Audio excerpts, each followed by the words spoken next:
Federation. আমাদের দাবি আজ একটাই, শ্রমিক জুলুমের অবসান চাই।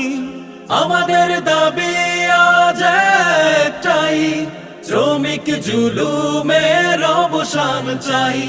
সময় মতো চাই ন্যায্য মজুরি, সময় মতো চাই ন্যায্য মজুরি, যাবতীয় হক বন্টন। আমরা শ্রমিক কল্যাণ ফেডারেশন, শ্রমিক কল্যাণ ফেডারেশন, শ্রমিক কল্যাণ ফেডারেশন। ইসলামী দিতে পারে হক ইনসাফ, সবার আগে তাই করো দিল সাফ।